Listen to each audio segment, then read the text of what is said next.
ทงเขายังไหลมีม่วงน่ะมันใหม่นะส่วนอีจอมก็เก็บแล้วก็ส่วนอีจอมเมื่อบานนำได้ไหมส่วนพ่อไปนำจอมนุ่มนะปานลูกสาวนะตัวอ่อนบ่มันwhere they catching the fish no river at all อ๋อขอบใจFC ผู้มีน้ำใจแบ่งปันเหมือนฟ้าบันดาลให้สร้างรายการนี้มาสวยเหลือคนทุกข์คนจนหรือคนด้อยกว่าด้วยแห่งศรัทธาบุญนำพาได้มาร่วมทาง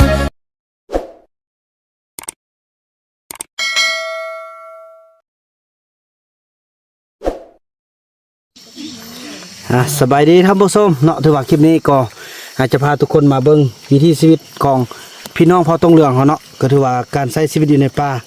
เขาจะเอาเพือกเอามันจังซี่แหละพี่น้องมาเป็นอาหารเนาะนี่ถือว่าจงจงไปตังโอ้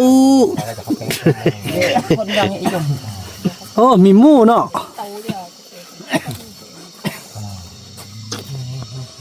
ตอนนี้คนกำลังอย่างก็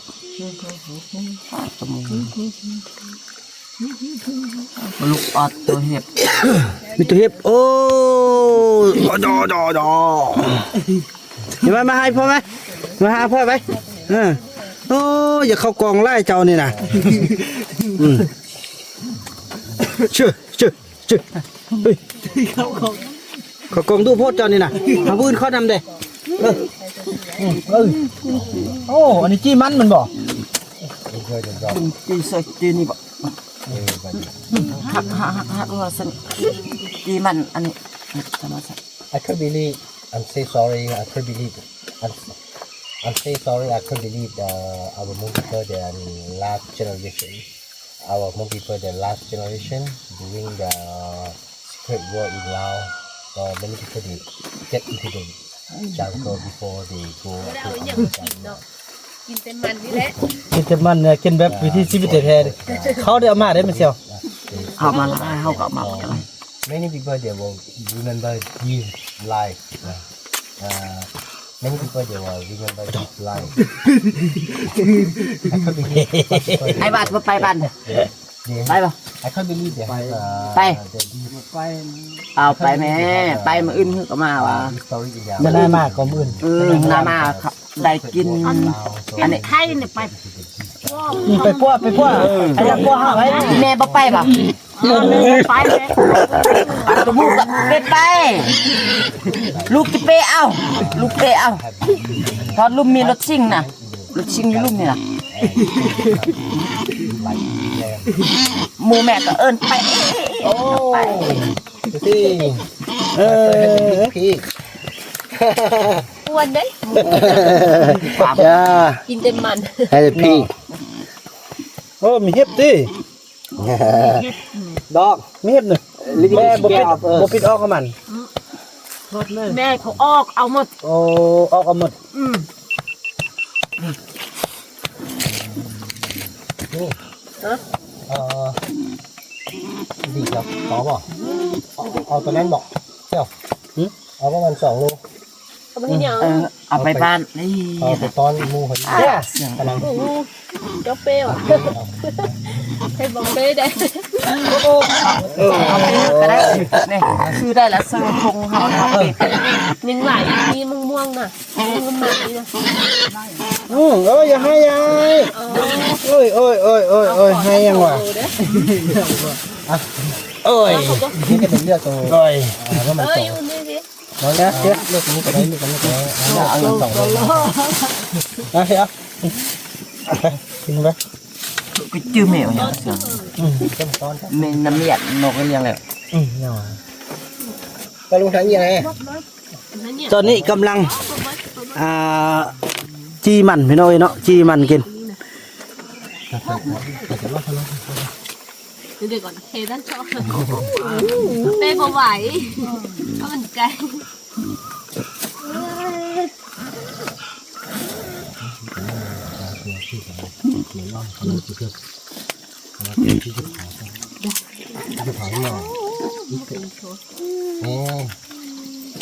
นั่นก็จะพามาแล้วช่วยกับตาเนี่ยเมื่อนี้อันจะได้บอกไปทั้งลูกเนอะ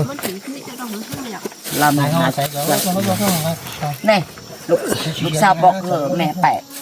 มือจะนายมากก่อ ไป ตอนนั้นมาอยาก ก็ไปมื้ออื่น ทีนี้ได้ซื้อยากินเด้อ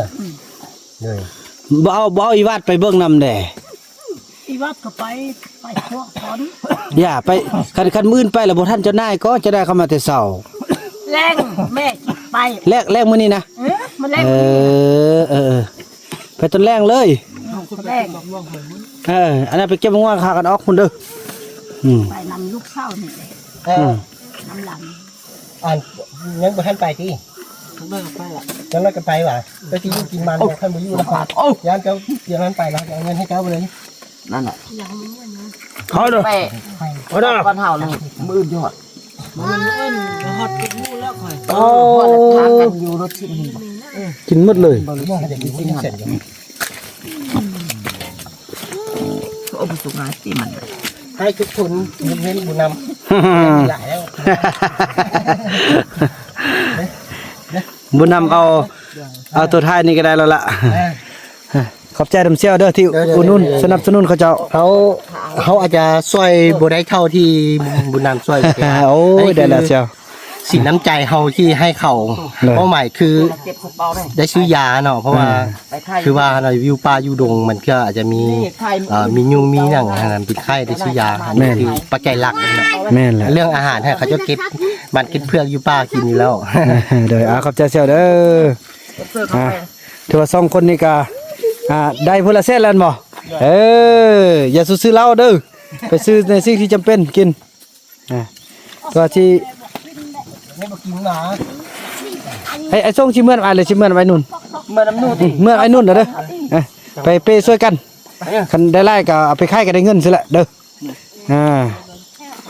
ยังบ่เอาผู้ละอันเด้เป้เดียวนี้นั่นหรอกครับกันเป้เลย เธอเนาะไปกินซุ่มกันก็ได้ซะนะเนาะเอาแต่แซ่บๆไอ้จะเอาแก๊สมันเด้อไปพุ่นกินละลายก็จะเอาเงินให้คานสิเอาแก๊สมันไว้จัดอันนี้เนี่ยแบบว่า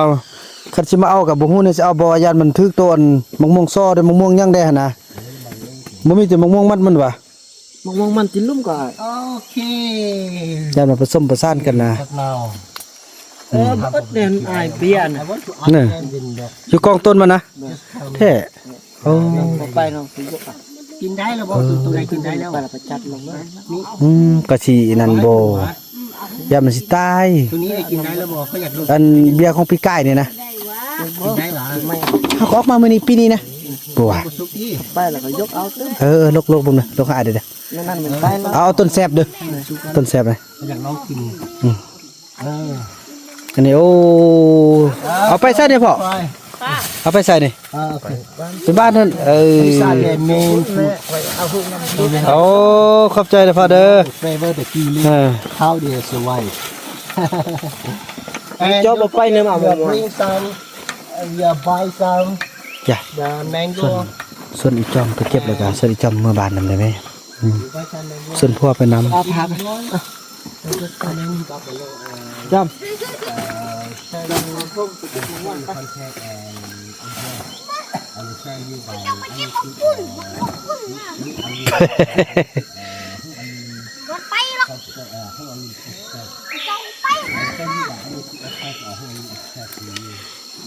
คันสภาพแบบนี้เนี่ยถ้าน้องอยู่ป่าน้องก็อยู่ได้บ่ได้นี่มักบ่มักเนี่ยสมมุติอันหนึงให้เลือกให้อยู่บ้านอันหนึงให้เลือกอยู่แบบนี้จิอยู่แบบใด กันนั่นแหละ บ่คือกัน อยู่ไสได้หมดบ่คันอยู่นี่ต้นก็อยู่นี่ได้เนาะโอ้ เห็นมันลุยหญ้าๆได้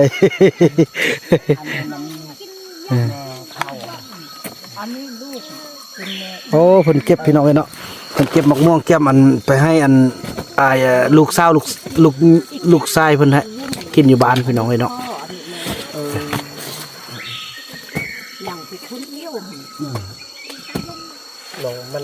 เขาเอามาอย่างหน่อยเขาเอามานะ มองมัน มองมันแซ่บต้องลองแล้วนี่บ่ได้ลอง ส่งนี่นะเขาซื้อมานะลูกเข้าเนี่ย เขาจะเอาตัวนั้นไปแล้วเอาตัวนั้นไปแล้วเขา ตอนนั้นเขาไปหมักท่อเนาะ เอาไปแบ่งให้ แล้วเขาไปซอกเราไปบ้าน เพราะว่านี่ผู้ใดที่ว่า ไปทุนเขา คิดจะกินทุเรียนน่ะกินนี่ดีกว่ามันจะแบบอันแซ่บกว่าแล้วก็บ่แพงอีก มันจะมีรสชาติของใครของมันที่มันกินทุเรียนเขาจะมากินของมันหายแต่ว่า อันนี้ก็มีเอกลักษณ์ของมัน เขาก็มาอยู่นี่เด้มาอยู่บ้านนี่เด้มาอยู่บ้านนี้อยู่นำนี่นะมันนำเนี่ย อยู่มาคุณน้ เอามาอยู่อ่ะบอกให้มาอยู่นำ ห้าอย่างได้ทีเขาเก็บหมกม่วง นั่นแหละแล้วก็như rồi nó on để nó on hú có một bữa thì là cho nó nghe kiếm một hai giống là nhó có mong có lòng cái đánh này kiếm hai giống là nhó còn nhiều cả cái thứ là trồng sợi nhiều khác này đó thì nó mà là nhó là sợi nhiều đấy mà là nhó là sợi nhiều đấy mà là chỉ trai trồng sợi tròn ข้าวข้าวข้าว để là nhó trời đi còn là sợi nhó này để là chỉ trai trồng sợi tròn đấy mà sau này thôi là kia mà lên chân trai trồng sợi tròn thìเดี๋ยวนั้นมันจะชื่อว่ามันจังชั้นหรอ ยัง เขาเนี่ยขอไอ้เจ้าวิดีโอนี้เจ้าไอ้นี่ก็จะชับเลยสำหรับนี่เจ้าเขียนมันสักทีนี่แหละความรู้สึกเนี่ยนี่ก็จะชับเลยนะแต่ชิมาเดี๋ยวนี้สปอร์ตกูให้ทำนะดีเนาะกูมาเลยให้ทำนะตัวนี้ปอนดีอย่างเงี้ยเขาน้อยก็คอยกูสนใจกูเจอตัวหรือบ้างอ่ะ ไปคนเดียวครับไป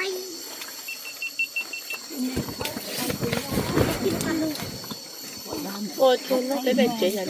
ไป ติ๊กปอกก่อนเขียนนอกเขียนไทยกันน้อยตาดีไป Chị cả chị cả ba chị tôi chứ hai chín đâu. ไอ้น้ำหมอก็ไปเช็ดแล้วอ่ะ Ừ, chị sợ sợ. ใช้ไปกระมุนบนน้ำยังมีเท่าบ่นี่ก็หิวแต่ว่าพอกินมันแล้วยังเรากันย่างเมื่อแล้วย่าง เมื่อ ว่า รถชิมไปเจอ ก็แปลว่าพุทธคันเรามาแบบขอให้เราต้องอยู่ที่คันบนนั้นเราก็ย่างเมื่อตามบนได้ไกลเกินที่ย่างบนได้ บัดกับเนี่ยคือว่าแบบสบายนะบัดกับนะเพราะมันเขาผ่านมันมาแล้วก็สบาย เอากลับไปให้พุทธเราเคียงคิดเคียงนั้นไม่เชื่อคืนนี้อาจจะเป็นน้ำพักเพราะว่ามืออื่นเที่ยวบ่ว่างเลยดิ รบเพราะว่า8 9 โมงเข้ามา9 โมง 10 โมง เพราะแต่ว่ามืออย่างแต่ว่าขนาดมืออื่นเที่ยวมีแข้งเนาะเอาเป็นมือเลยได้ละท่านนี้ได้ละท่านนี้เขาจะนอนบรรทังเนาะอาจจะไปฮอดพุทธเกี่ยวเครื่องอาจจะแบ่งคิดให้เที่ยวเขาจะไปนอนบรรทังมืออื่นทำมือบ่ได้ละท่านเขายังจีมาเขายังจีมาเดือนหน้า มันพักเราอยู่งานถึงครับ อ๋อที่เราขึ้นไปเชียงใหม่เขาพาเราไปอาบน้ำอยู่บ่อนั่นเมื่อวานเราไปกินข้าวกันอันนี้เอาตอนนั้นยังนุ่มนะปานลูกสาวนะ ตัวอ่อน บ่ความอย่างลิ้นของเรานะแล้วปานนี้ไปนั้นเนาะพันลูกสาวเพราะว่าเราบ่เคยได้ลิ้นเลยเราบ่เคยได้ลิ้นโตเป็นสาวแล้วก็เอามาเป็นเมียแล้วเพิ่นก็ยังอยากลิ้นน้ำอย่างนี้ประมาณนี้ บ้าน นะ แม่ไปเก็บมะม่วงกับไปน้ำแม่ Có coi xuyên Mua nè. น้ำก้นไป ำไปน้ำคุณ น่ะโอ้ ง่วงนะไปพวกเจ้าได้ไปเลยบ่ทันได้กลับแล้ว nhiều à. ไปส่งกับไอ้นุ่นไปเก็บมะม่วง ทึกกันขนาดเลยโอ้อันนั้นเป็นคือกับมันยังก็ใส่หมวกแล้วเปิดขึ้นอันนั้นฮะเดินแล้วพากันลัดเอาเท่านั้นพุ่นเลยเด้อพี่น้องเอ้ยพุ่นเข้ากันเป๊ะพอดีมีหมู่แล้วบัดนี้อยู่บ้านนำกันแล้วบัดนี้ไปป้าก็ไปนำกันเนาะโคกน้ำโคกอย่าไปน้ำโคกไปเลยน้องแล้วก็ไล่เข้ามา Dí luôn ở đó nè. ไปเอาทุนแล้วไล่มันมา คิดเรื่องเขียนไม่เขียนก็ดีเลยไปเขาจะ พี่น้องไอ้เนาะใกล้จะสุดกันแล้วในการเก็บมะม่วงโถสู้ขนาดไปให้ลูกสาวได้เด้อล้านก็ยากมะม่วงนะ บ actually the mango season is already most passed away. I think now is the last season. 3เส้นโป้ไล่ก็โต The last season or after จะเอาละ couple days will be no more. So now is the last chance to enjoy the flavor. อยากกินเอ็มลอยไปเฮ็ดแสดงเฮ็ดแสดงว่าอยากกินเอ็มลอยนี่เดี๋ยวนี้ลูกอยากกินพอลูกอยากกินเอ็มลอยบ่มีเอ็มลอยเด้อนี่ Kalau je kan. แม่ ก็betul. ลูกอยากกินเอ็มลอยเลยเฮ็ดแสดงว่านั่นพวกก็บอกเมียก็บอกว่าอยากกินเอ็มลอยนะพอเฮ็ดแสดง Satu dua. Tua. คือว่าไล่แท็กกระโดด อันนี้นี่มันเมียเนาะผู้จะว่ามันผู้นี่เนาะAno. Itu tu. Jangan menyo แบบ ว่าเมียมันอยู่พุ่นไปหาเมีย ภาษาอย่างบ่ฮู้อยู่นี่อย่างเลยอยู่ไปมัน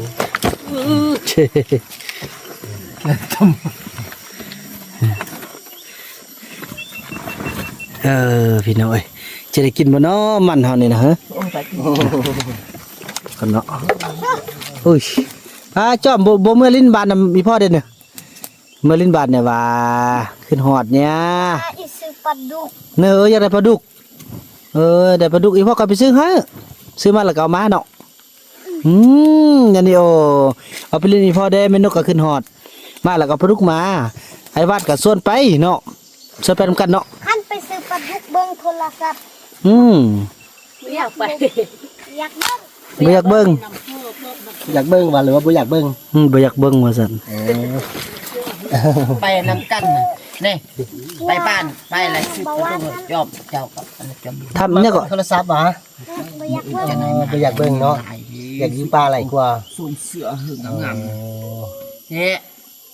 ตัวอยู่นี่นะ The small lady here ไปอยู่พุ่นเนี่ยเขาซื้อ สงสารเด้พี่น้องเอ้ยเสียดายวาด บอก ไปนะ บอกไปเอาอันย่าอยู่บ้านนั่นเด้อเครื่องปอขี้ไข่จักกี่ซันเลยแม่นี่ ก็บ่มอาบน้ำนะวัด จ้อยเดี๋ยวนี้ไอ้บาดน่ะ ซ้ำอนาอีมันยังก็อยู่เฮือนนะ เพศ อีเพศนะบาดน้ำนะอยู่ไว้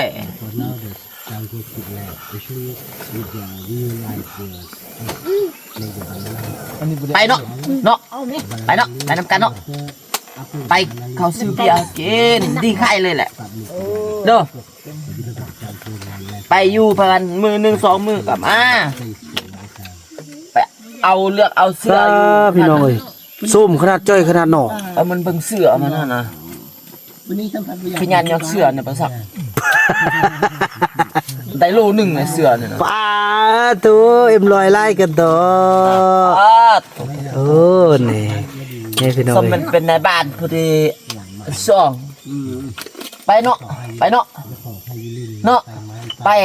ปเอาพุ่นไปเอาเครื่องอยู่พุ่นมานุ่งอันนี้ใต้ทิมมันเลยนะ โอ้ขอบใจเด้อพ่อเด้อ เด้อ ขอบใจฮะเสียอันนึงเด้โอ้แน่พี่น้องเอ้ยทดสอบเบิ่งความมันน้ำใจของเจ้าเขาก็เฮ้ยแท้ๆเอาเสี่ยวฮะ ไปนี่ไปแกะทิมอันนี้นะไปอันนี้ก็ไปไปนำกันแมลงไอเมจแปะ แรงเลย เพราะว่าไปเดี๋ยวนี้บอกไป ขอบใจเด้อพ่อเด้อ วันนะ ขอบใจเด้อ บุญนำนะไปซูซีจนได้น้อยกินเนาะก็ได้จงให้เขากันเลย เอามากอ่ะ เอาแห้งลงกันนะแห้งลงคู่นะ เอินไปฮอดพุ่นฮอดเฮียนมันก็บ่เป็นหยังจับ And now they are so kind to share us the energy drink. They have ไอ้เฟื่อง some. เอานี่ They have โอ้มีละ some. โอ้ Oh, they share us some the energy drink. Thank you so much. โตเนี่ยแซ่บก็เรานำอันนี้ฮึ They, are ไข่ฟ้ามันเลยเด้อเบิ่งรุ่นเด้อ they love their dog like baby, their own baby. ได้แล้วเราบ่กินบ่เป็นหยัง ลูกเพิ่นบ่กิน ลูกสาวบ่กินYou see, they have a very, very cute cat. Meow, meow, meow. And their dog, they take care like their baby, you know. ไอ้วัดกินแม่ปันกันโอ้ตายนำกันโอ้หักกันมาเจอกัน2เทื่อนี่ดอก อย่า ส่วนเราเอาไปปั่วต้นสาดล่ะ ไปเนาะกินแล้วไม่แห้งย่างไปตึ๊ดไปลุงเนาะ ช่องคนดูคนไปเนาะ ไปหวะ ไป กินหญ้าเนาะไอ้บาด นี่ ไปกินหญ้าปั่วเนาะมันดีเนาะ ไปเอาส่งเอาเสื้ออยู่บ้านน่ะเสื้อนี่โอ้ท่านล่ะหมอจอท่านล่ะทิ้งเลย เอาเสื้ออยู่พุ่นไล่เอาพาไปเลือกเอาอยู่อันนั้นน่ะ อ่า อยู่บอน พระเจ้าก็มีน้ำใจเด้อเสียว เอาตรงนั้นน่ะ แม่น มาซีหาพื้นเนาะ ฟ้านบ่ต้องทิ่มเด้อเสียวเด้อเอาเดี๋ยวเฮาแกะเบิ่งอันรุ่นโซก ไปเปลี่ยนเอาทรงเสื้องามอยู่หันเอาเห็นอยู่หมอเหือนไอ้บนนำนอนน่ะโอ้หลายอึดไปมานี่กะเป่าหนึ่งก็ได้เอาภาพไปเลือกเนาะไปเนาะ ลูกจอบอยากได้ปลาดุกเด้อเอาไปเอาปลาดุกมากินเด้อเนาะ แม่ก็จะไปเลย เอาไปนำกันเนาะ แม่ก็จะไปเลย อัน แล้วผู้ใดจะเบิ่งหมู่ตระบุย เอามือโอ้โหเดี๋ยวขอคือแกะไอ้แม่ก็ไปมุ่งไปนี่ ไอ้แกะตัวนี้ตัวไหน มันบ่แม่บ่ไป เหรอ แม่บ่ไป แม่บ่ไปเราแม่ ระหว่างเดี๋ยวจักคันหนึ่งเด้อ ของ เช่ ไทย เออ มันนี่มันนำมาให้เขากินบัดนี้ เอาลูกสาวอย่าแต่งให้แม่ไป บุญนำสิเอาบัดนี้ ไปเอามุ่งแม่กับ ผู้ใด ไป บัด บ้า นี้ น บ่เอาดอก เอาซื้อให้บุญนำกินบัดนี้บุญนำเปิ้นมาได้รถใหญ่คันนึงเอาว่าเขาจะเอาบัดนี้จะเอาแต่น้ำเนี่ยเอารถคันไหนเขาซื้อคนเอาได้